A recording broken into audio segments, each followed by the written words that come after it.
안녕하십니까. 지금부터 2020년 한국도시설계학회 추계학술대회의 건축도시공간연구소 특별 세션 21세기 도시설계의 담론과 실천을 시작하겠습니다. 저는 오늘 사회를 맡은 건축도시공간연구소 도시설계연구단의 손동필입니다.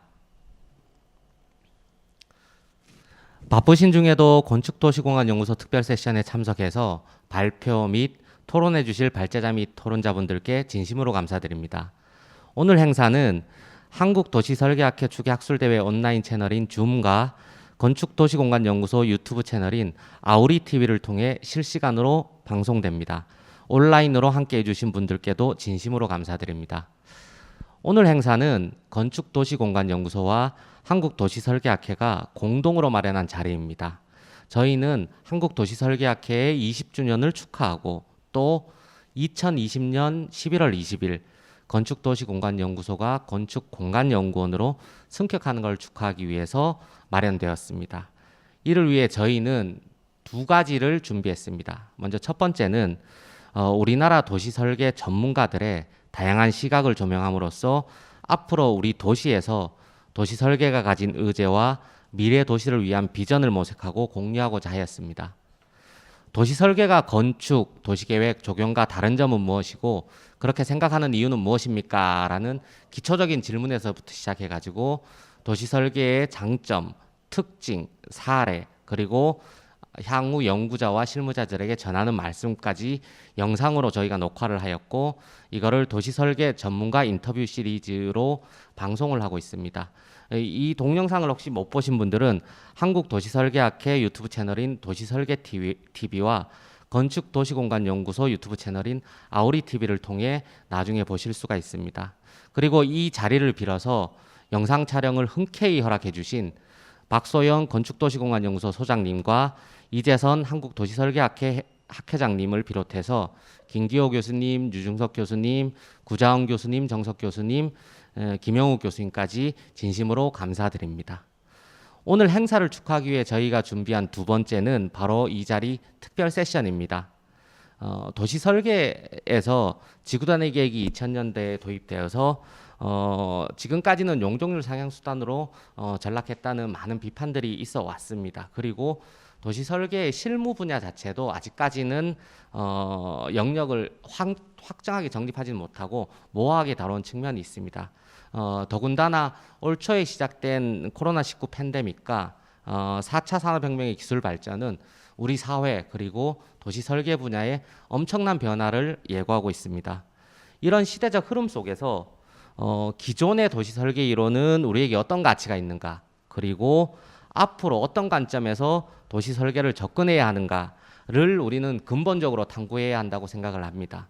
그래서 이번 특별 세션에서는 도시공간과 가로체계, 건축과 가로, 커뮤니티 공간, 경관, 녹지 이 5개 주제에 대해서 계보학적 접근을 통해서 도시설계의 기존 이론을 탐구하고 향후 새로운 시사점을 찾고자 합니다. 자, 그러면 오늘 프로그램의 순서를 안내 드리겠습니다. 오늘 프로그램의 발표는 건축도시공간연구소 도시설계연구단의 박사님들이 모두 하십니다.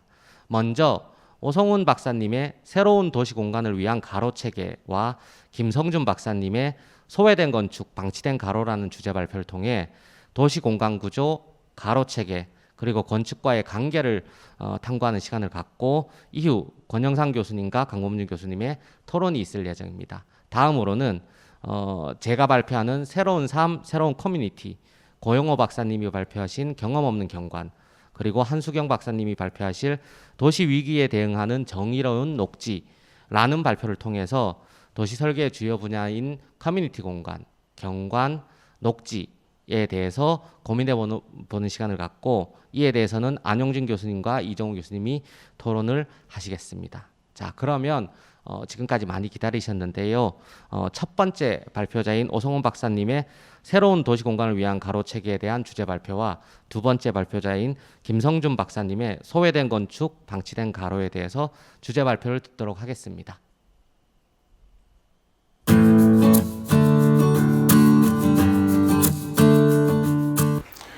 네, 안녕하세요. 저는 아우레오 오성훈입니다. 오늘은 공간 구조와 가로 체계에 대한 이야기를 함께 나눠보고자 합니다.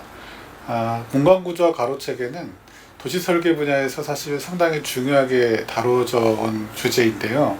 현실적으로 보면 그 원리나 논리에 대해서 우리가 심도 있는 논의를 하기는 그럴 계기가 많지 않았던 것 같습니다. 그래서 오늘은 공간 구조와 가로 체계에 대한 기존의 어떤 관행적으로 써왔던 그런 방법론에 대해서 다시 한번 고민을 같이 하자는 취지에서 간단히 이야기를 해보도록 하겠습니다. 지금 보시는 것은 이제 해운대 백사장입니다. 지금 보시면 많은 사람들이 좁은 공간에 엄청나게 몰려 있는데요. 이런 공간들을 합리적으로 효율적으로 잘 사용하기 위해서는 공간에 일정한 질서가 필요할 것입니다. 근데 그런 측면에서 봤을 때 지금 그림을 보시면 파라솔이 엄청나게 모여있긴 하지만 그 사이에도 나름 이동을 위한 공간과 파라솔에 머무르기 위한 공간을 나누어 놓은 것을 볼 수가 있습니다. 그러니까 우리가 해수욕장 하나, 백사장 하나를 쓰더라도 이런 방식으로 공간의 질서가 필요하다는 것을 알 수가 있는데요. 오른쪽에 작은 그림을 보시면은 바닷가에서 이제 일출을 보기 위해서 모인 사람들입니다. 그래서 보시면 이동하기가 굉장히 어렵겠죠. 그래서 사람을 찾기도 어려울 것입니다. 예를 들어 화장실을 다녀온다고 했을 때 원래 자리로 돌아가는 것은 거의 불가능할 것이죠. 하지만 해운대 백사장을 보시면 일정한 규칙이 있고, 이 규칙은 일단 이동의 편리함, 그리고 장소를 이용하는 사람들의 편리함을 고려한 것이고, 또 다른 한편으로는 우리가 레저빌리티라고 하는 시인성, 원래 장소를 어떻게 찾아갈 것인가, 원하는 장소를 어떻게 찾아갈 것인가 하는 부분이 어떤 편리성, 효율성이 이제 담겨진 공간 구조라고 볼 수 있겠습니다. 이처럼 큰 덩어리의 공간을 사용하기 위해서는 우리가 일정한 양식의 어떤 질서가 부여되어야 되고, 그 질서라는 것은 결국은 이동을 위한 장소와 머무르기 위한 장소를 구별을 할 필요성이 있다는 것이고요. 또 그런 구별 가운데서 그 특정한 장소를 찾아갈 수 있도록 하는 내용들이 필요합니다. 그래서 이런 것을 사실은 도시계획적인 역사를 살펴보시면 아주 오래전에 로마의 식민도시에서부터 그런 내용들이 진행되어 온 걸 알 수 있습니다. 지금 보시면 이제 블록들이 격자형 가로망으로 짜여져 있고, 개별 격자에서는 이동을 위한 공간과 정주를 위한 공간들이 나뉘어져 있는 것을 볼 수 있고요. 또 그런 일정하게 나눈 공간 속에서 기능적으로 또는 신분상으로 위계적으로 나누어 사용하는 어떤 내부적인 원칙은 있지만 물리적으로는 상당히 균질하게 나눈 것을 볼 수가 있습니다. 이러한 부분들은 상당 시간 오래 지속이 되었는데요. 이제 그리스의 도시계획 같은 경우에도 잘 아시는 밀레투스를 보시면 일부의 공공시설물에 대한 배치들은 담겨 있지만 전체적으로는 균질적인 공간 구성을 통해서 내용들을 구성한 것을 볼 수가 있습니다. 근데 이러한 것들은 현대 도시계획이 오면서부터는 왼쪽에서 보시는 것 같은 어떤 토지용에 대한 장소, 머무르는 장소에 대한 계획과 이동을 위한 계획들이 서로 나누어서 계획이 되게 되는데요. 이런 부분이 전문화되고 또 패턴화되면서 각자의 영역을 구축하게 되었습니다. 그래서 결국 우리가 얘기하는 공간 구조에 대한 부분과 가로 체계에 대한 부분이 크게 나뉘었다, 이렇게 볼 수 있겠습니다. 그리고 이러한 공간 구조에는 사실 이제 우리가 잘 알고 있는 중심지 이론이 그 근간이 되고 있는데요. 공간의 효율성을 확보하기 위한 이런 중심지 이론을 바탕으로 한 가로망 체계, 공간 구조에 있어서는 중심성을 이해하자, 중심성을 확보하자라는 부분의 어떤 단일한 논리에 의해서 공간 구조가 결정되는 이런 패턴을 우리가 도시 공간을 나누는 데 있어서 가장 큰 원리로 받아들여온 것으로 볼 수가 있습니다. 이렇게 어떤 연역적이고 근원적인 논리로서 공간 구획을 하는 것은 우리가 잘 알고 계시는 오스망의 파리 계획이라든가 여타의 도시계획에서 많이 사용되어 왔고, 이러한 도시계획은 사실은 개별적인 생활의 장에서 어떤 삶이 이루어지는가에 대해서는 큰 고려가 없이 이동의 편의성과 일정 수준의 도로로 구획된 정주 공간만 나온다면 큰 문제는 없는 것으로 인식되어 온 것 같습니다. 그러다 보니까 이상과 현실 속의 차이가 실제로 생활을 하는 데 있어서 많은 문제가 당기지 못하는 부분이 있는데요.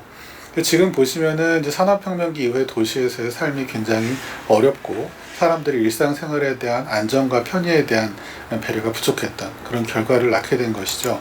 그래서 우리가 서구에서는 스포를이라고 하는 교외 지역으로의 일정한 공간 확장에 있어서 무질서한 것 같진 않지만, 보시는 대로 균질적인 공간이긴 하지만 내재적인 질서가 없고, 단순히 이동하는 공간과 정주하는 공간만 균질적으로 나눴을 때 많은 문제점이 양산하는 것을 우리가 사회학적으로나 또 인구학적으로 느끼게 된 것이죠.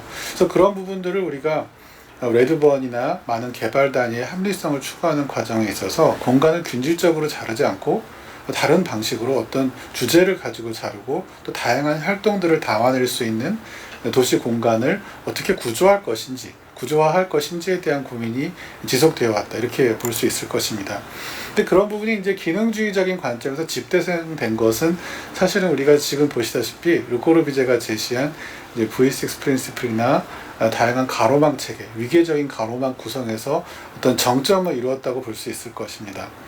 근데 이런 위계적인 가로망 구성은 사실 현실적으로 볼 때 한번 정해지고 나니까 거의 이제 변하지 않는 방식으로 도시공간 구조에 반복적으로 적용되어 왔고, 그런 부분이 상당히 경직적으로 많은 도시에서 구현되는 것을 볼 수 있습니다. 지금 보시는 것 같은 어떤 신시가지나 신도시 계획에 있어서는 자동차를 중심으로 한 위계적 공간 구성이 굉장히 집중적으로 고려되고 있고, 그런 것들이 토지 이용이라든지 가로망 체계의 구성 원리로서 작동하는 것을 우리가 볼 수가 있습니다.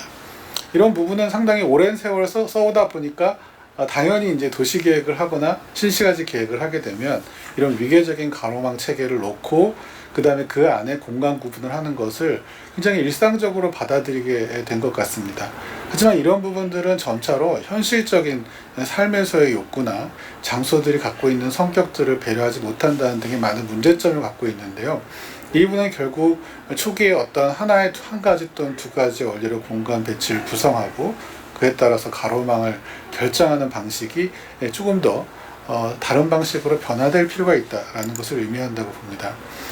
아마 왼쪽에 있는 작은 사진처럼 우리가 간선교통망, 간선가로망이라고 하면 굉장히 넓은 고속도로에 가까운 도로, 또 주변의 토지 이용과 상당히 분리된 도로를 구성하는 것을 우리가 머릿속에 상정하게 됩니다. 하지만 지금 시대의 많은 도시들은 우리가 간선교통 체계를 저런 방식으로 구성하는 것을 거부하고 있습니다. 실질적으로 주변의 토지 이용과 잘 소통할 수 있고 또 융화될 수 있는 새로운 방식의 가로, 우리가 완전 가로라고도 불리는 컴플릿 스트리트나 또는 트랜짓 몰 같은 다양한 방식의 간선교통망이 요구된다고 볼 수 있겠는데요. 이런 새로운 방식의 가로 체계는 기존의 위계적인 가로망 체계에서는 상당히 이질적인 것이고, 기존의 논리로는 받아들이기 어려운 지점이 있다, 이렇게 생각이 됩니다. 그래서 우리가 일반적인 도로를 잘 소통시켜야 되는 도로, 빨리 움직여야 되는 도로라고 생각했지만 도시 내부의 도로에서는 오히려 일정 수준 이상 속도가 나면 안 되고, 주변의 토지 이용과 상시로 다양한 활동이 연계되는 도로가 더 좋은 도로다. 그러기 위해서는 과도한 차량의 소통 속도를 받아들여서는 안 되며, 또 그것을 제어하기 위한 다양한 물리적 선형이나 도로 시설물들이 강조되어야 된다. 이런 논의들이 많이 진행이 되고 있습니다. 또한 이전 시대에는 보행자와 차량을 명확하게 구별하는 것이 이제 지상의 과제였다면, 지금은 보행자가 어떤 도로 공간의 주인이 되고, 또 우선 시대는 그런 새로운 유형의 도로 공간, 또 보차 공존 개념에 적용된 새로운 개념의 도로들이 많은 기존 도심에 어떤 정주 환경을 개선하기 위해서 도입이 되고 있습니다. 이런 것들을 살펴봤을 때 기존의 가로망체에 갖고 있는 위계적 구성, 또 자동차의 소통을 중심으로 가장 빠른 간선도로에서 국지도로, 집산도로에 이르는 이런 위계적인 구성은 앞으로 그 효용성에 대해서 어느 정도 한계를 가질 수밖에 없다, 이렇게 생각을 하는 것이죠. 그래서 기존의 도로들을 보시면 새로운 도로나 어떤 구간을, 지구를 개발하는 개념들을 보시면 이제는 중요한 보행축을 만든다든지 트랜짓물과 같은 대중교통 축을 적용하는 부분들이 굉장히 일상적으로 일어나고 있습니다. 그래서 단순히 외부에서 들어오는 간선교통을 개별적인 건축물에 어떻게 효율적으로 연결해 줄 것이냐의 문제가 아니라, 기본적으로 승용차나 차량을 이용해서 지구 내에 진입하고 지구 내의 용도에 접근하는 것을 기본으로 삼지 않겠다라는 움직임이 최근에 도시 설계에서는 많이 일어나고 있는 것이죠. 그래서 우리가 점차로 그런 것들을 고민하다 보면 가로의 단면에서 개별적인 장소에서 어떤 활동들이 서로 섞이게 되는가, 개별 자동차의 주차나 또 서행하면서 진행하는 것, 또 사람들이 도로를 횡단하는 부분, 이런 어떻게 보면 기존에는 그다지 복잡하게 생각하지 않고 단순하게 결정했던 부분들이 이제는 훨씬 더 복잡성을 띈 형태로 많은 행태와 많은 활동들을 담아내야만 하는 것이 가로의 역할로 생각되고 있습니다. 따라서 위계적으로 어떤 선형성을 갖고 있는 선형의 어떤 공간으로 생각했던 가로들이 개별 장소들을 엮어내는 굉장히 중요한 공공 공간으로서의 의미를 갖게 되고요. 그런 부분에 따라서 개별 가로의 단면이나 가로와 건축물 간의 연계가 점점 중요하게 생각이 되면서 기존의 가로망체가 갖고 있는 위계적 구성의 적절성에 대해서는 이제는 좀 새롭게 구성해야 된다라는 논의가 계속되고 있습니다. 그래서 지금 보시는 많은 가로에서는 새로운 도시 설계라는 측면에서 기존 가로가 갖고 있는 어떤 이리적이고 몇 가지의 표준 단면으로 모든 것을 구성해낼 수 있다는 효율적인 측면에서 벗어나서 가로 주변에 어떤 용도가 있는지, 어느 정도의 밀도가 있는지, 가로 위에서 어떤 활동들이 일어나기를 사람들이 원하는지, 이런 것들에 따라서 가로의 특성을 정하고 그거에 따른 가로 특성들의 조합을 통해 일정한 큰 덩어리의 공간을 구성하는 방식으로 가로망 체계의 내용이 크게 바뀌어야 된다라고 생각을 합니다. 네, 이상입니다. 감사합니다.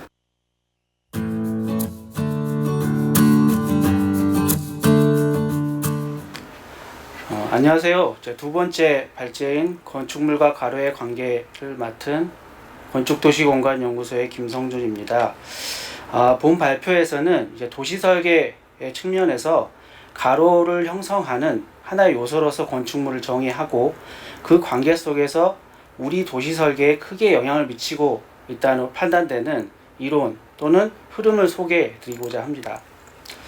본 발표는 다음과 같은 흐름으로 진행됩니다. 먼저 제가 지금까지 공부해온 도시설계에 대한 가로와 건축물의 개념에 대해서 간단히 설명을 드리고요. 그리고 나서 본론으로서 최초 19세기 후반 도시설계라는 개념이 본격적으로 논의되기 시작한 시기에 건축물은 통합적으로 가로와 설계되었다는 내용으로 시작합니다. 그런 다음 여러 요인에 의해서 가로와 건축물의 설계와 공간이 분리되어 나타나는 현상이 시작되는데요. 그러한 경향이 이어지다가 1970년대 후반에 이르면서 다시 이러한 건축물과 가로가 결합되기 시작하는데요. 이러한 인간 중심의 유기적인 결합이라는 특성이 있는데 이러한 흐름에 대해서 살펴보게 됩니다. 그 이후에 뉴 어바니즘이라는 개념이 출현하게 되면서 대중교통이나 TOD 개념을 중심으로 가로와 건축물의 가로가 관계를 맺게 되는데요. 이 시기부터는 이제 결합과 분리가 동시에 나타나게 됩니다. 그리고 마지막에는 이 같은 서구의 영향을 받아온 가로와 건축물의 관계의 특성들이 우리나라의 도시공간에 어떻게 영향을 미치고 있는지를 살펴보게 됩니다. 먼저 가로와 건축물의 개념인데요. 저는 먼저 우리 주변의 일상적인 건축물과 가로에 대해 만족하고 계시는지가 궁금합니다. 여기서 이제 주목할 거는 저희 일상적이라는 단어인데요. 지금 우리의 건축물과 가로는 어떤 특별한 설계 대상이 아니라 그냥 누군가의 필요에 의해서 만들어진 일상적인 공간이라는 사실입니다. 어떤 특별하고 아이코닉한 빌딩을 디자인하는 게 아니라 우리 일상적인 공간, 익숙해진 공간으로서 건축물과 가로가 어떤 영향이 있는지를 살펴보고자 하는 것입니다. 이것은 이제 제가 학생 때부터 설계를 할 때마다 고민해온 내용을 다이어그램으로 표현한 것인데요. 상단의 다이어그램을 보시면 먼저 길을 그리고 그 나머지 공간에 건축물을 배치하는 것입니다. 그리고 그 하단의 다이어그램은 건축물을 외부 공간, 즉 가로와 함께 고려하여 설계를 한 그림입니다. 위의 다이어그램은 주로 도로나 이동, 흐름의 중심이 가 있고 빌딩이라는 것은 어떤 하나의 오브제, 기능, 어떤 사적 공간의 중심이 됐다고 볼 수 있고요. 이 밑에 하단의 다이어그램은 이 스트릿이라는 게 어떤 활동이나 관계를 중요성을 맺고 건축물이라는 것은 어떤 유기체, 상호작용, 공공성을 띠게 되는 개념입니다. 저는 이러한 것이 건축물과 가로 개념의 핵심이라고 생각합니다. 그러면 이제부터 이러한 개념들이 우리의 도시 공간에 어떤 영향을 주고 있는지 살펴보겠습니다. 먼저 가로와 건축물의 통합적 설계입니다. 쉽게 말하면 처음에는 가로와 건축물이 하나였다는 의미입니다. 지금 보시는 그림은 19세기 후반에 오스방의 파리 개혁 이후에 나타난 파리의 대표적인 건축물과 가로의 모습입니다. 이 시기는 가로와 건축물이 하나로 통합되어 설계되었던 시기입니다. 그러니까 건축물 자체가 내부적인 완성도보다는 가로 공간을 형성하는 위호된 메스로서의 기능을 주로 담당하게 되고요. 우리나라에서 사실 이러한 도시 설계 형태는 좀 생소하다고 할 수 있는데요. 필지 성까지 건축물을 끝까지 블록의 형태로 만들어진 형태는 우리나라에서는 좀 보기 힘든 형태라고 할 수 있습니다. 이 가운데 사진은 그 당시 파리에서 형성된 컨벤션 스트리트인데요. 그 제일 오른쪽 그림은 지금 현재 컨벤션 스트리트의 모습입니다. 이 블록 단위의 건축물이 형성되었을 때 가로의 관계가 어떻게 형성되었는지를 보실 수 있습니다. 그리고 이 당시 건축물의 설계의 측면에서는 지대라는 영향을 많이 받게 되는데요. 이게 이념적, 심리적, 정치적인 영향력이 공간에 투영됐다라고 할 수 있습니다. 지금 왼쪽에 보시는 그림은 1900년대에 이르면서 이러한 개념이 미국의 시카고 도시계획에 주로 도입되게 되는데요. 이러한 개념 자체가 앞서 말씀드린 건축물과 가로가 통합되어 설계되어 있는 하나의 중요한 예시라고 할 수 있습니다. 여기에서 가로라는 것은 하나의 공공공간으로서 중요성을 갖고 있고, 건축물은 블록의 형태와 동일하게 가로 공간을 형성하는 매스로서 형성되어 있는 것을 보실 수 있습니다. 이 가운데 사진은 그 당시 1900년대 초에 시카고의 메디슨 스트리트인데, 역시 우측의 사진을 보면 현재 메디슨 스트리트의 모습을 비교해서 보실 수 있습니다. 이 당시에 가장 중요한 핵심 개념은 이러한 보통의 블록은 일상적인 건축으로 형성이 되어 있지만 특별한 랜드마크 성격을 띠고 있는 건축물이나 어떤 오픈 스페이스는 특별한 아이코닉한 공간으로서 설계를 했다는 점입니다. 그리고 이러한 공간은 하나의 형상적인 축으로서 연결이 되어 있다는 것입니다. 그래서 이 당시의 사람들은 이러한 가로 공간이 당연한 공간으로 여겨졌던 시기입니다.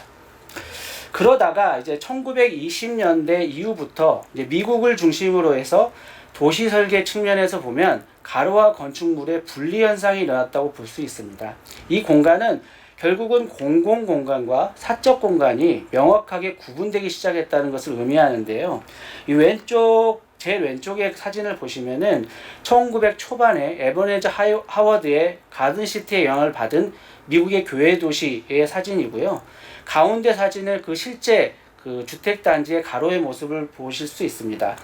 이전과의 다른 점은 이제 사유재산이 강조되다 보니까 이러한 건축물에 백야드 프론트 야드가 생기면서 가로 공간에 유격이 생기게 됩니다. 이렇게 유격이 생기다 보면 가로 공간과의 어떤 관계성이 당연히 떨어질 수밖에 없고요. 이러한 블록과 가로 건축물이 각각의 분리가 되는 현상이라고 볼 수 있습니다.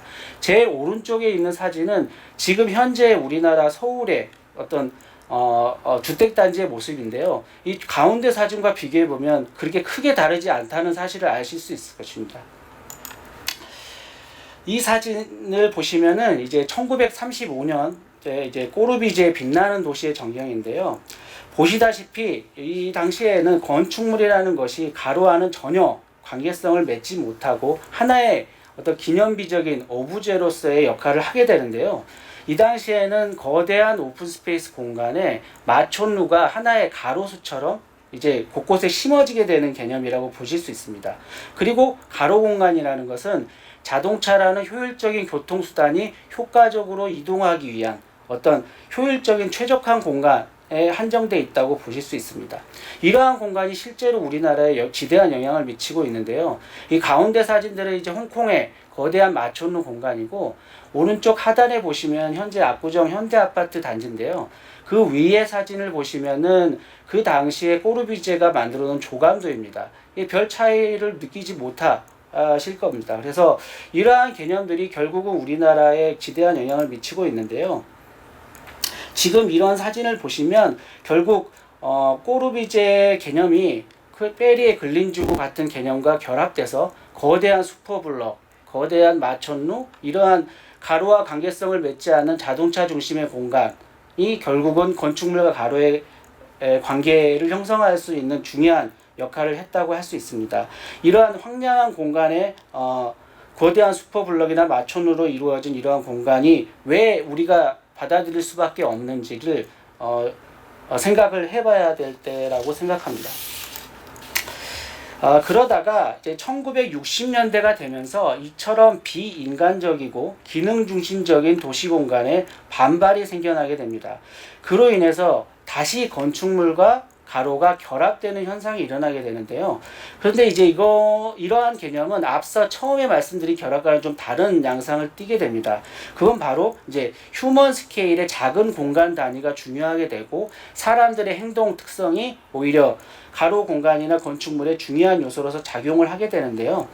이러한 공간의 역할을 가장 크게 한 게 이제 1960년대 고든 쿨렌이라고 할 수 있습니다. 이 왼쪽 그림과 가운데 그림은 고든 쿨렌이 주장했던 도시의 무질서나 다양성이 결합된 도시 공간이고, 이러한 공간이야말로 도시를 활력 있게 만들고 가로를 활력 있게 만든다고 할 수 있습니다. 지금 제일 오른쪽 사진은 이러한 개념이 제일 잘 반영된 유럽의 어떤 시장의 모습인데요. 이런 소규모 공간, 아기자기한 공간들이 다층적으로 결합되어야만 가로 공간이 활성화된다라고 할 수 있습니다. 그리고 나서 고든 쿨렌의 연장선상에 보면 이제 케빈 린치를 빼놓을 수가 없는데요. 가로와 건축물의 관계에 대해서 케빈 린치에서 주목할 점은 어떤 공공 공간에 대한 사람들의 집합적 공유의 공유라는 것입니다. 그것은 무엇을 의미하냐면 가로 공간이나 건축물이 어떤 사적인 재산의 개념이 아니라 도시민들의 공동의 기억을 갖는 하나의 공공의 재산으로서 작용을 한다는 의미입니다. 그래서 지금 가운데 사진을 보시면 그 유럽의 랜드마크가 되는 광장이나 첨탑이 보일 것이고요. 제일 오른쪽에 이러한 영향을 받은 우리나라 이태원의 남산타워나 해밀턴 호텔이 보이는데, 이러한 건축물 가로나 랜드마크가 결합돼서 중요한 관계성을 형성할 수 있다라고 할 수 있습니다. 그리고 이제 이와 유사하게 고든 쿨렌의 연장선상에서 유기적인 결합을 언급한 게 이제 양겔이라는 건축가이자 사상가인데요. 물론 이전에 이제 제인 제이콥스라는 어떤 사상적 기반을 마련한 이론가가 있지만, 어떤 제인 제이콥스는 이제 물리적 공간이나 건축적인 어떤 공간에 대한 역할은 하지 않았기 때문에 지금 발표에서는 제외했습니다. 지금 양겔이 주장한 것에 흥미로운 것은 건축물이나 사람, 공간들이 다양하게 결합되고 활동이 일어날 수 있도록 조직되어야 된다는 것인데요.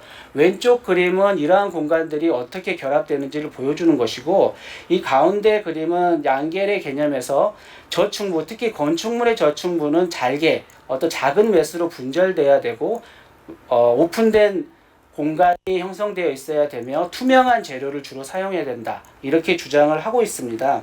그래서 지금 제일 오른쪽 공간을 보시면 이렇게 사람들이 광장이나 오픈 스페이스, 저층의 아케이드나 분절된 공간으로서 어떻게 사용할 수 있는지, 이러한 공간에 대한 예시를 보실 수 있습니다. 양겔과 유사하게 이제 1988년 윌리엄 하이트라는 학자가 나오는데요. 윌리엄 하이트가에서 주목할 점은 외부 공간에서 어떤 사람들의 행태를 건축 설계의 중요한 요소로 작용하기 시작했다는 것입니다. 그 가운데 사진을 보시면 당시에 비디오 카메라를 통해서 사람들의 행태를 파악하게 되는데요. 사람들이 주로 어디에서 모이는지, 어떻게 행동하는지, 어떤 공간을 좋아하는지를 파악한 다음에 그러한 요소를 반영해서 건축물과 가로의 설계에 반영했다는 것이 핵심입니다. 그래서 이러한 결과를 반영한 여러 가지 설계안들이 뉴욕을 중심으로 나타나게 됩니다. 이제 이러한 흐름 속에서 1990년대 초반 이제 TOD를 중심으로 한 뉴 어마니즘이 나타나게 되는데요. 여기에서 중요한 핵심 개념은 대중교통을 중심으로 한 공공교통시설과 오픈스페이스가 결합되기 시작한다는 것입니다. 다음 그림은 다음은 초창기 TOD 개념을 설명한 다이어그램이고요. 가운데 사진은 현재 이러한 뉴욕의 지하철역과 어떤 메가스트럭처의 저층형 오픈스페이스 공간이 결합된 이러한 공간의 예시를 보여주고 있는데요. 오른쪽 사진을 보시면 모두들 아시는 이제 서울역의 전경인데요. 서울역에 저런 커튼월로 덮인 어떤 모던한 건물과 전면에 아스팔트로 덮인 저런 광장, 황량한 자동차 중심의 저러한 공간들이 건축물과 가로의 관계에서 이런 윌리엄 화이트라든지 지금의 뉴어바니즘의 개념들이 어떻게 반영되어 있는지 의문입니다. 그리고 나서 이제 1990년대 후반, 이제 2000년대에 오게 되면은 이러한 현상 속에서 건축물과 가로의 공간에서 이제 공공의 개입이 커지게 됩니다. 이제 공공의 개입이 켜졌다는 것은 건축물과 가로의 공공성을 확보하기 위해서 다양한 규제가 들어가게 되는데요. 그게 이제 왼쪽에서 보이는 미국에서 유행하는 폼베이스 코드라는 어떤 강력한 지구 단위 계획 규제의 현상이고요. 제일 오른쪽에 보시면은 현재 지구 단위 계획을 통해서 형성된 신도시, 신시가지에 형성된 상가의 모습인데요. 과연 이러한 강력한 공공 규제만이 이러한 건축물과 가로의 관계성이 원활해지고 활력이 있는 가로가 형성되어 있는지 의문입니다. 제 오른쪽 사진을 보시면 여전히 자동차로 점령된 가로, 특색 없는 건축물이 되어 있는 걸 보실 수 있을 것입니다. 2000년대 이제 들어오게 되면서 이제 새로운 뉴어바니즘에서 안드레 주안이나 피터 칼섭이라는 학자가 이제 이러한 가로의 활력을 주장하게 되는데요. 이러한 가로의 활력을 위해서는 건물의 저층부나 다양한 교통수단의 혼합, 컴플리트 스트리트를 중요하게 생각하게 됩니다. 그래서 이제 가운데 사진을 보시면 뉴욕의 다양한 교통수단이 활동할 수 있는 컴플리트 스트리트로 개조된 어떤 가로 공간을 보실 수 있고요. 제일 오른쪽 사진은 익숙히 아시는 이제 가로수길인데요.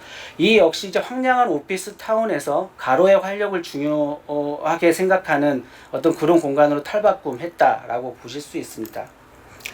이제 앞서 말씀드렸듯이 현재 우리 주변 가로와 건축물의 관계는 지금까지 제가 설명드렸던 결합 또는 분리, 유기적인 결합, 다시 뉴어바니즘 이러한 다양한 개념들이 결합되어 나타났다고 볼 수 있는데요. 지금 보시는 이 세 사진이 사실 우리 한국의 도시 건축물과 가로의 관계를 보여주는 핵심 사진이라고 보실 수 있습니다. 제일 왼쪽 사진은 주상복합을 중심으로 한 황량한 건물들이고요.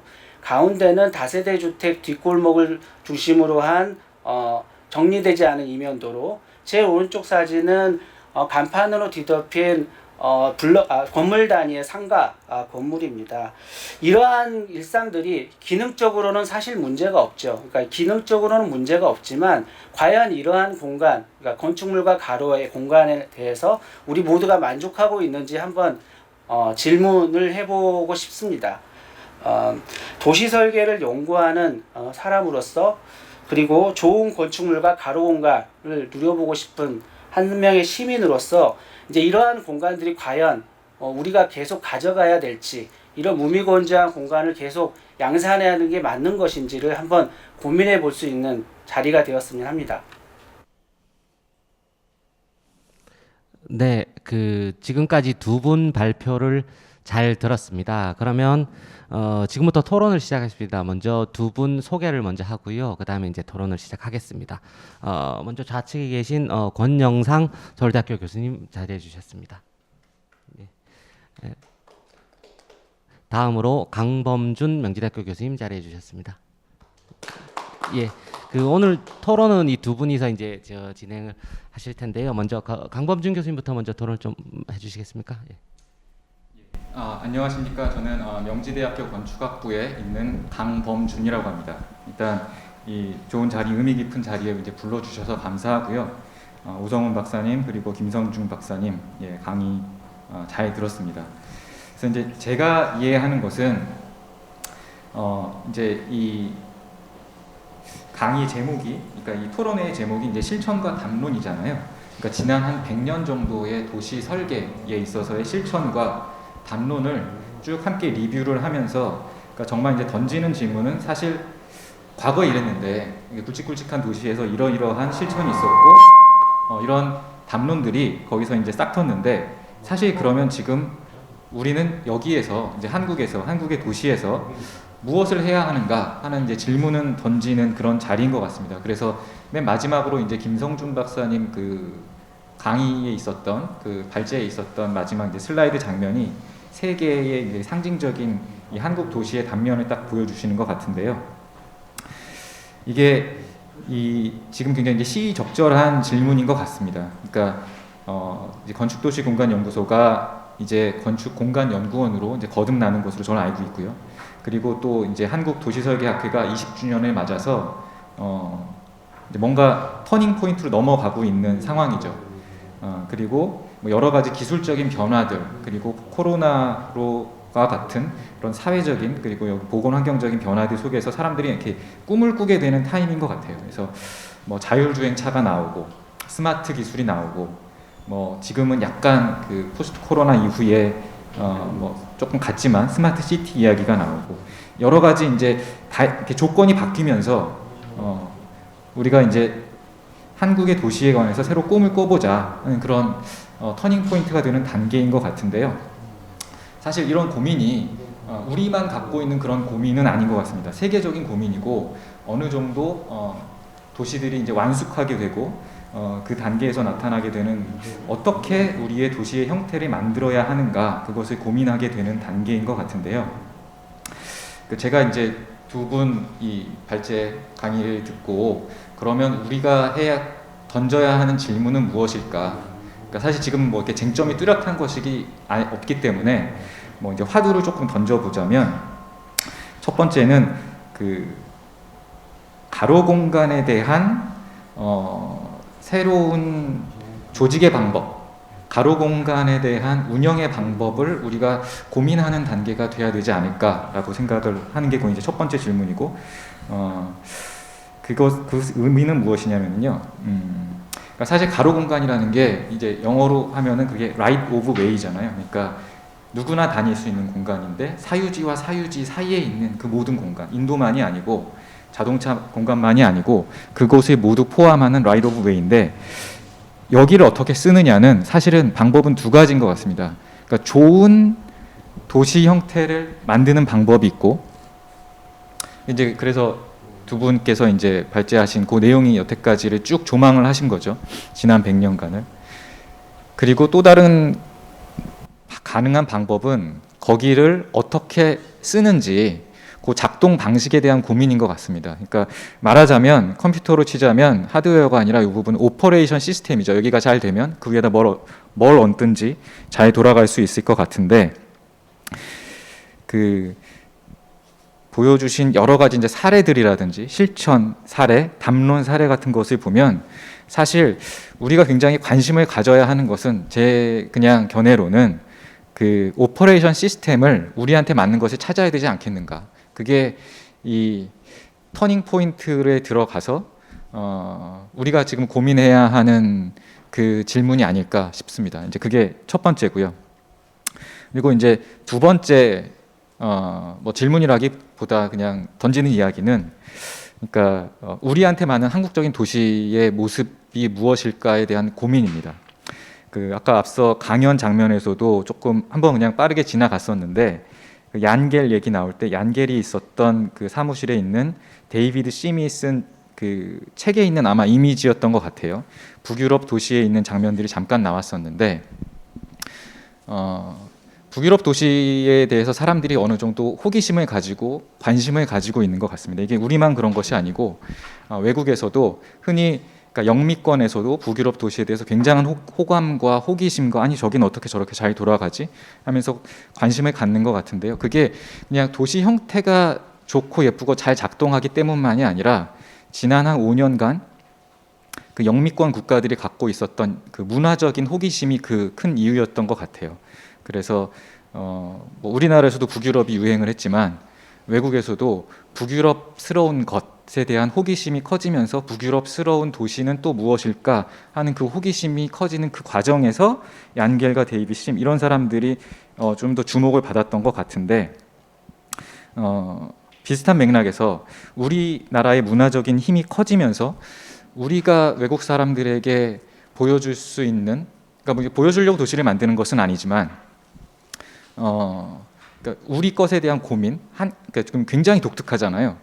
그래서 한국에 맞는 이 도시 형태가 무엇일지, 그게 사실상 그 지난 100년간 실천과 담론의 키 퀘스천은 케빈 린치의 책 제목에 있는 것처럼 좋은 도시 형태란 뭔가, 그걸 찾는 게 아닌가 싶습니다. 그래서 첫 번째는 이 가로 공간 라이트 오브 웨이에 관한 오퍼레이션 시스템을 고민해야 하는 단계가 아닐까. 그리고 두 번째는 지난 100년간 외국에서 이렇게 정말 고민하고 만들어냈던 실천과 담론이 있었다면 지금 여기에서 우리 한국의 조건, 굉장히 독특한 조건, 그래서 무엇을 만들 수 있을까에 관한 어떤 자주적인 질문, 그런 게 조금 많이 필요하지 않을까 싶습니다. 네, 토론 잘 들었습니다. 지금 현재 사실 한국 사회 자체가 다 변화의 시기이고, 특히나 이제 코로나로 인해서 그게 가속화되었고요. 최근에 터져 나온 이제 4차 산업혁명으로 더욱더 가속화됐습니다. 이제 교수님 말씀하신 것처럼 지금은 이제 우리가 꿈을 꿔야 되는 시기고요. 그 꿈을 아주 잘 꿔야 향후 이제 20년, 30년 뒤에 우리의 자식들이 그 꿈을 통해서 이루어진 공간 속에서 이제 살아가야 되는 그런 시기가 아닌가 싶습니다. 그래서 교수님은 이제 크게 이제 한국형 오퍼레이팅 시스템과 한국 것에 대한 이제 고민에 대해서 이제 말씀을 해주셨고, 요거는 나중에 적절하게 이제 두 분이서 적절하게 말씀을 다시 답을 해주실 거라고 믿습니다. 그러면 다음으로 이제 권영상 교수님께서 토론을 좀 이어주시겠습니다. 네, 방금 소개받은 고영상입니다. 먼저 이렇게 그 도시설계 학회 학술대회를 맞이해서 이렇게 아우리하고 같이 정책 세미나를 하게 돼서 굉장히 의미가 있다고 생각을 하고요. 특히나 이제 조만간 우리 건축도시공간연구소가 이제 부설 연구소가 아닌 이제 국무총리실 산하에 이제 그야말로 연구원으로 승격된다는 것에 대해서 정말 축하를 드리고, 그런 관점에서 이번 세미나는 5편의 이제 연구 결과가 발표될 텐데 상당히 중요한 의미가 있다고 생각이 됩니다. 이게 그냥 그 일회성으로 넘어가는 그런 세미나가 아니고, 사실 이제 연구원으로 승격되면서 아우리가 주로 다뤄야 될 연구 범위라든가 정책 목표, 이런 것에 대해서 다시 생각하게 되는 그러니까 지금까지의 연구들을 한번 정리를 하고 앞으로의 방향에 대해서 방향성을 모색하는 그런 자리로 생각을 하시고 계신 것 같아요. 그래서 앞으로의 아우리의 연구들이 어떤 연구들이 나올지 그런 것들을 기대하게 되는 되게 중요한 그런 주제들인 것 같습니다. 특히 지금 두 분 박사님, 평소에 존경했던 두 분, 오성훈 박사님과 김성준 박사님 발표 내용은 이제 두 분 다 이제 가로 공간에 집중을 하고 계신데, 사실 굉장히 중요한 주제죠. 그러니까 얼마 전에 UN 해비타트 3에서 인클루시브 시티, 그러니까 포용도시 얘기가 나왔을 때 결국에 포용도시를 실현시키는 것은 도시의 공공성 부분이고, 도시의 공공성 부분 중에서 상당히 많은 부분은 도시의 공공공간, 그 중에서 가로를 어떻게 만들 것이냐, 어떻게 사회적 약자들이 편하게 길을 다니고 우리 아이들이 안전하게 다니게 할 것이냐, 그런 부분인 것 같습니다. 그런 관점에서 이 두 분 박사님의 중요한 그 연구 내용을 잘 들었고요. 그리고 앞으로의 그 아우리의 어떤 연구 방향도 가늠해 볼 수 있는 아주 중요한 발표였던 것 같습니다. 사실 생각해 보면 길이라는 거는 우리나라에서 우리 매일 경험하는 공간임에도 불구하고 어느 누구도 신경을 안 쓰는 그런 공간이었던 것 같습니다. 그러니까 우리 아파트, 우리가 사는 주거 공간, 아파트는 건설회사가 이제 지은 거고, 그리고 길은 공공 부분에서 세금으로 지었죠. 그러니까 당연히 서로 분리돼 있을 수밖에 없는 그런 과정에서 뭐 높이도 안 맞고 디자인도 안 맞고 그런 부분들이 계속 등장한 것 같습니다.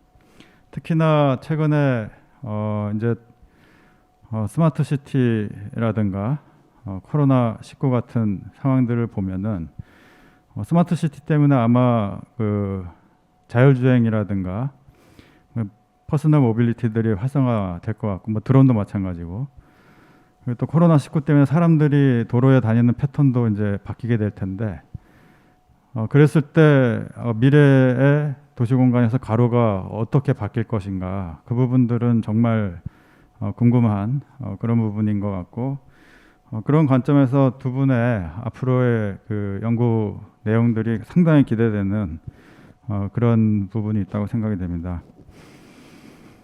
뭐 두 분 발표 내용에 대해서 간단하게 말씀을 드리고요. 그리고 마지막으로 아우리의 이러한 그 중요한 연구 주제에 대해서 제가 몇 가지 이제 제안을 드리면서 제 토론을 마칠까 싶은데요. 첫째는 이제 오성훈 박사님께서 발표하신 주제입니다. 특히 이 길이라는 거가, 가로라는 거가 비어 있는 공간이기 때문에, 비어 있기 때문에 더 많은 가능성이 있다고 생각이 됩니다. 그러니까 우리나라 한옥을 보면 가운데 비어 있는 마당이 있죠. 근데 마당 때문에 그 한옥의 가치가 있다고 생각이 들거든요.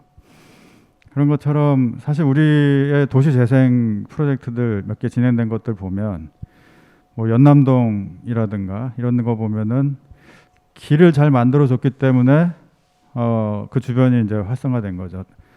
그 연남동 프로젝트에서 중요했던 것은 그 주변에 어떤 건물을 새로 만들어줬던 것보다도 더 중요한 거는 길을 만들어준 거죠.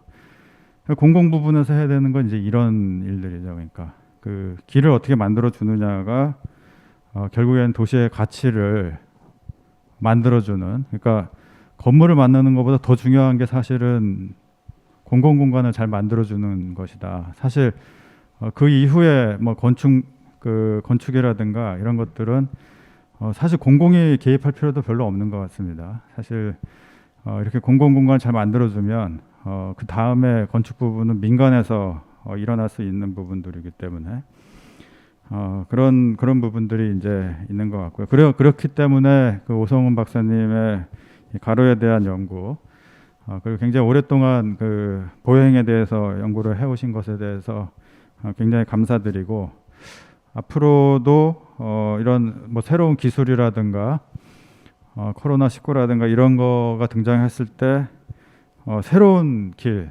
그러니까 새로운 가로 공간이 어떻게 변해야 되는가에 대해서 좀 같이 계속 얘기를 해주시기를 부탁을 드리고요.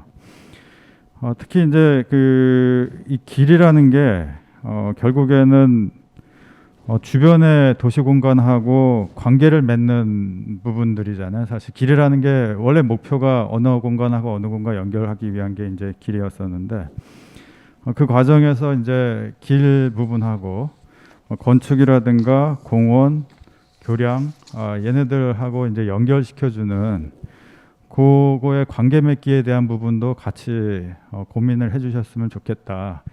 너무 또 길만 하지 마시고 그 주변하고도 같이 얘기를 해주셨으면 좋겠다라는 생각이 듭니다. 이게 사실 또 그 길 때문에 주변에 건축물이라든가 이런 게 재생이 되지만, 사실은 그 길이 활성화된다는 것은 그 주변에 어떤 그 도시적 삶들이 채워지느냐에 따라서 그 길의 가치가 만들어진다고 생각이 되거든요. 그렇기 때문에 뭐 쉽게 얘기하면 이 길이 이렇게 조성됐을 때 주변의 건축물들은 어떻게 바뀌어야 되고 어떤 기능을 담아야 되고 사람들은 어떻게 행위를 해야 되는지 그런 것에 대해서 같이 좀 얘기를 해주시면 더 좋겠다라는 생각이 듭니다.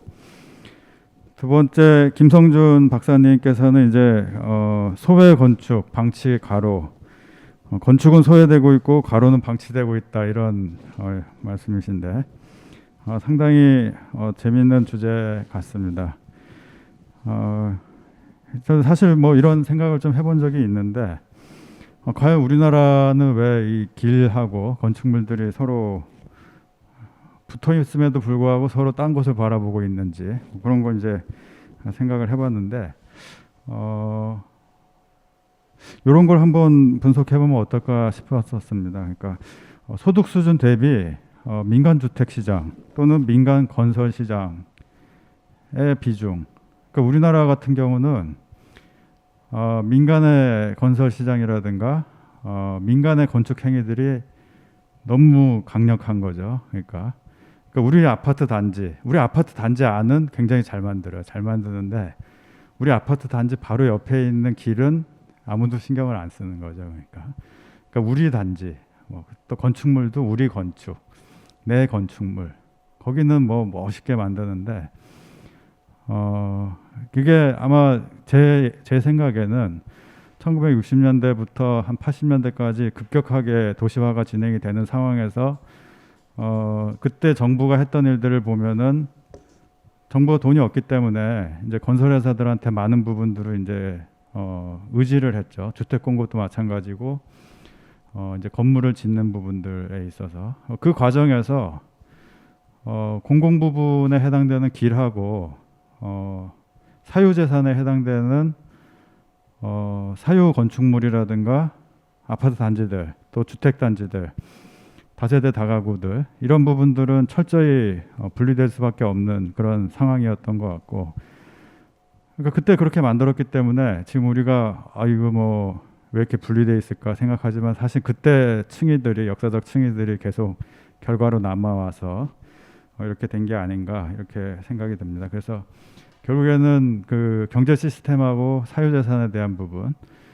이런 부분들이 결국에는 지금의 이러한 단절을 만들어 온 것이 아닌가, 이런 생각이 들고, 자, 그래서 이 김성준 박사님께서 아주 중요한 제안을 해주셨는데, 그래 좋다, 그럼 이제 앞으로 길과 건축이 따로따로 있는 것이 아니라 그것을 한번 잘 합쳐서 통합계획 같이 잘 만들어 보자, 이런 이제 제안을 해주셨고요. 굉장히 궁금한 사항인 것 같습니다. 아마 우리 아우리의 초대 소장님이셨던 오영태 교수님, 고 오영태 교수님께서도 상당히 이 부분에 관심을 많이 가져셨던 것 같거든요. 길하고 가로하고 건축물이 너무 분리돼 있고 이걸 어떻게 연결시켜 줄 것인지, 그래서 그런 부분들을 앞으로 계속 좀 고민을 해주십사 부탁을 드리고요.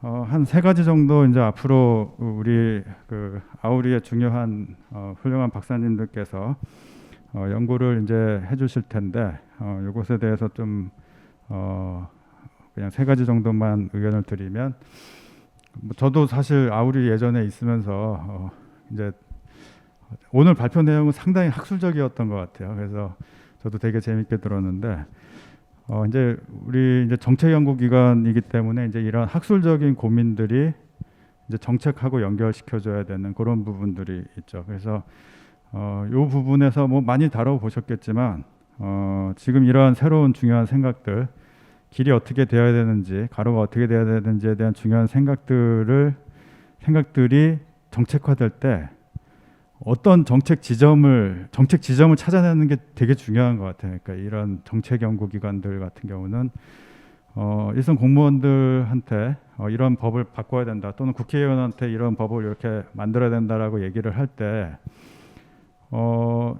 내가 생각하는 이런 어떤 이론이라든가 담론, 이런 게 어느 정책에 담겨 있는지, 어느 제도에 담겨 있는지를 알아야지 그걸 정확하게 짚어낼 수 있겠죠. 그래서 이런 정책 지점에 대해서 잘 밝혀주셨으면 좋겠다라는 게 있고요. 두 번째는 협력과 소통인데요. 이게 어떤 연구원의 이런 정체성이라든가 이런 것들을 보는 과정에서 공공공간이 중요하다, 가로가 중요하다. 그렇지만 저는 그 연구의 범위를 가로에만 한정할 필요가 없다고 생각합니다. 그리고 가로에만 한정하면 제대로 된 가로 연구를 할 수 없다고 생각을 하거든요. 그렇기 때문에 가로 주변에 있는 건축물, 토지 이용 계획, 뭐 공원, 또 인프라 시설 같이 연결해서 연구를 해줘야지 제대로 된 가로 공간 연구가 될 수가 있고, 그러기 위해서는 협력과 소통이 이제 필요하겠죠. 그러니까 주변에 다른 연결되는 공간들하고의, 그리고 그 연결된 공간을 연구하는 연구자들, 뭐 예를 들면 뭐 토목공학자일 수도 있고, 또 뭐 조경가일 수도 있고, 또 뭐 건축가일 수도 있습니다. 이분들하고 협력하면서 연구할 필요가 있다라는 생각이 들고, 세 번째 마지막은 이런 가로 공간을, 그 우리나라 같은 경우는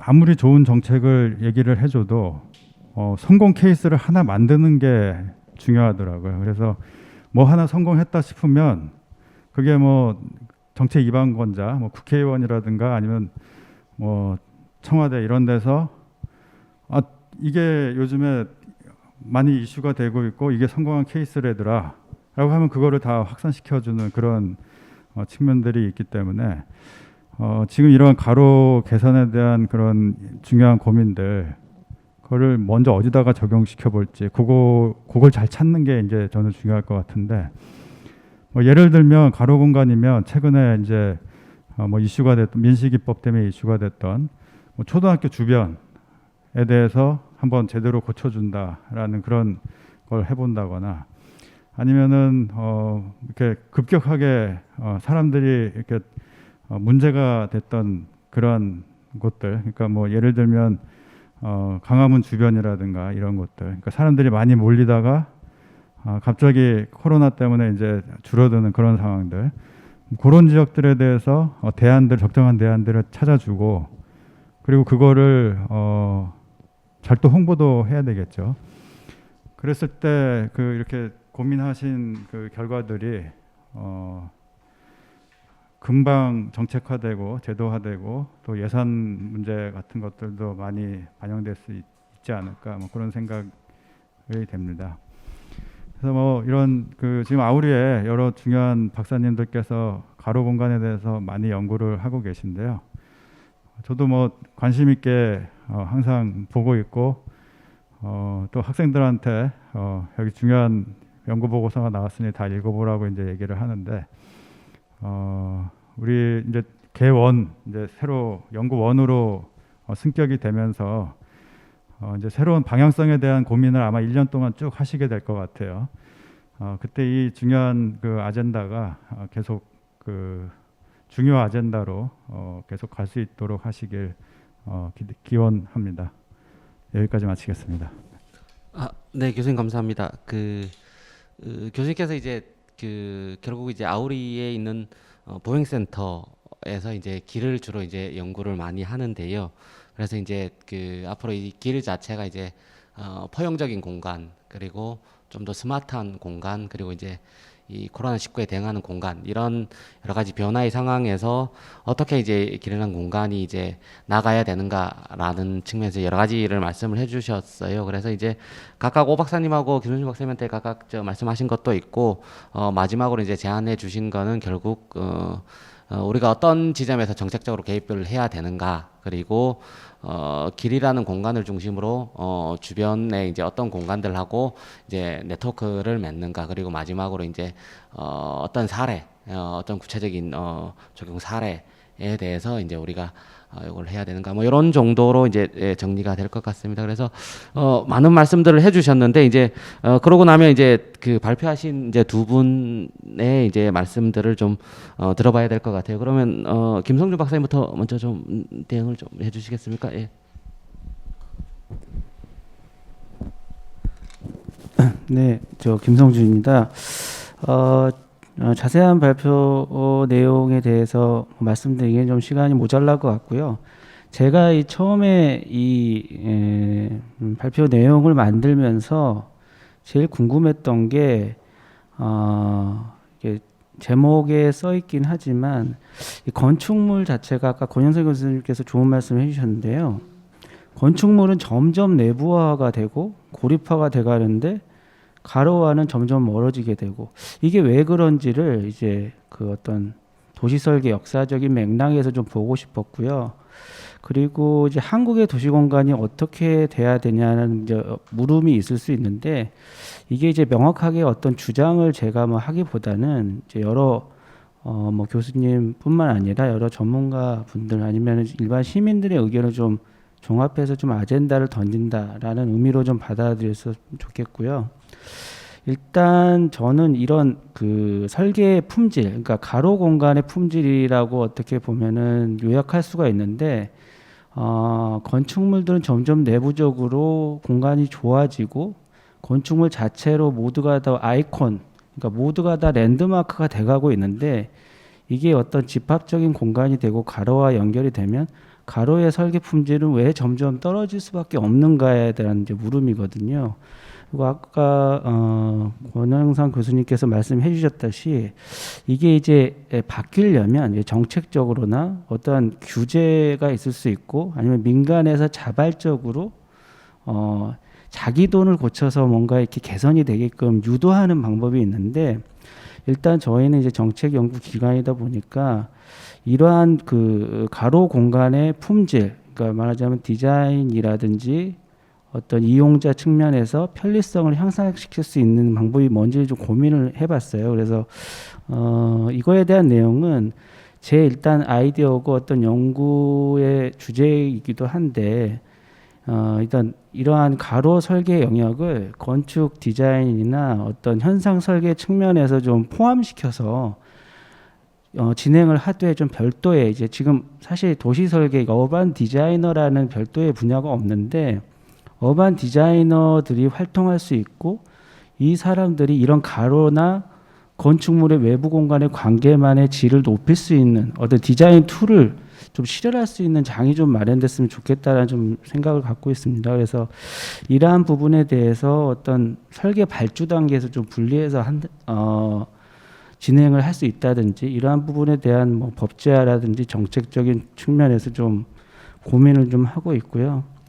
그 외에도 이제 건축물이나 가로에 대해서 여러 분야를 뭐 관련되어서 당연히 연구는 진행돼야 될 것 같고요. 저는 그냥 이 자리에서 모두가 그러니까 여러 분야 도시라는 게 여러 분야가 전부 협력해서 만들어가는 자리다 보니까 각자의 측면에서 이 가로 공간의 수준을 어떻게 높일 수 있는지를 좀 고민할 수 있는 그런 자리가 되었으면 하는 바람입니다. 네, 감사합니다. 네, 그 김성민 박사님 말씀 잘 들었습니다. 이 사실 도시 설계라는 부문의 태동 자체도 그렇고요. 이게 사실 건축과 적용과 여러 분야와 미묘하게 또 겹쳐 있고 미묘하게 다릅니다. 그래서 보통 도시 설계를 조정이라는 표현을 많이 씁니다. 학자적 연구라는 표현도 많이 쓰고요. 그래서 김성주 박사님 이제 그런 부분이 실제 도시 설계가가 활동을 할 수 있는 제도적 기반이 좀 구축이 되고 또 그에 맞게 어떤 영역 자체가 좀 되었으면 좋겠다. 그런 부분으로 앞으로 연구하시겠다. 이렇게 제가 말씀을 들었습니다. 그럼 마지막으로 이제 오성훈 박사님 좀 발표 시작해 주시겠습니다. 예. 네, 오늘 사실 전문적인 내용에 대한 어떤 소통도 굉장히 중요하지만 오늘 또 세부적인 기술적이거나 학술적인 이야기를 나누는 것도 중요했지만은 제가 이제 오늘 말씀 나누면서 보니까 역시 이제 저희 아우리의 앞날의 연구 기획에 대한 측면에 대한 조언이 너무 참 도움이 되었다 이런 생각이 들었고요.